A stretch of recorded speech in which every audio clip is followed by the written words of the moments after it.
एक बार की बात है कि एक गांव के पास खाली बड़े से मैदान में एक पेड़ के नीचे गौतम बुद्ध बैठे थे। उनके सामने काफी सारे शिष्य भी बैठे थे। गौतम बुद्ध उन शिष्यों को अपने विचार सुना रहे थे और सभी शिष्य उनकी बातें ध्यान से सुन रहे थे। गौतम बुद्ध जी ने अपने शिष्यों को कहा कि हमें कभी भी जिंदगी में क्रोध नहीं करना चाहिए और कभी भी किसी को बुरा भला नहीं कहना चाहिए, क्योंकि जो व्यक्ति क्रोध में रहता है वह खुद को नुकसान पहुंचाता है और दूसरों को भी नुकसान पहुंचाता है। क्रोध में रहने वाला व्यक्ति और हमेशा प्रतिशोध की आग में जलता है और अपने जीवन को बर्बाद करता है। उनका उपदेश खत्म होने के तुरंत बाद उनका एक शिष्य खड़ा हुआ और गौतम बुद्ध को कहने लगा कि जो बातें तुम कह रहे हो सब व्यर्थ है। यह बातें जीवन के बिल्कुल विपरीत है।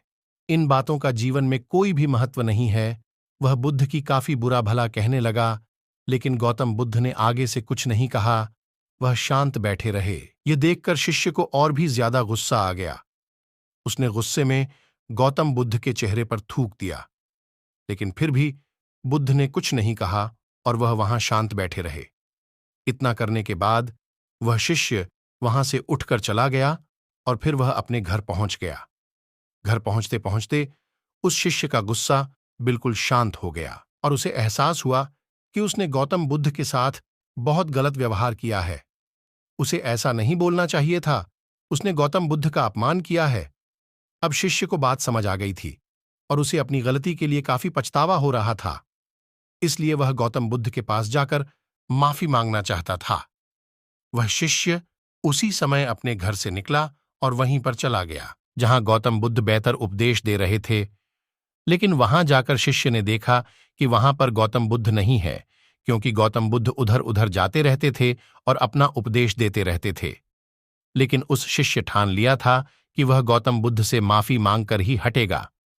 वह शिष्य गौतम बुद्ध की तलाश में इधर उधर भटकता रहा। फिर अगले दिन उसे गौतम बुद्ध मिले। वह बुद्ध के पैरों में गिरकर माफी मांगने लगा। तब गौतम बुद्ध ने कहा, क्या हुआ? क्यों रो रहे हो और किस बात की माफी मांग रहे हो? तब उस शिष्य ने कहा कि आप मुझे कैसे भूल सकते हैं? वह वही हूं जिसने आपको कल इतना बुरा भला कहा था, और मुझे इतनी जल्दी कैसे भूल सकते हैं? तब गौतम बुद्ध ने कहा कि मैं कल की बात कल ही छोड़ देता हूं। यही मेरे जीवन जीने का तरीका है। ये सुनकर शिष्य हैरान हो गया और गौतम बुद्ध से और भी ज्यादा प्रभावित हो गया। उसने गौतम बुद्ध से बोला कि आज से आपकी हर बात को मैं माना करूंगा। यही मेरे जीवन जीने का तरीका है। ये सुनकर शिष्य हैरान हो गया और गौतम बुद्ध से और भी ज्यादा प्रभावित हो गया। उसने गौतम बुद्ध से बोला कि आज से आपकी हर बात को मैं माना करूंगा।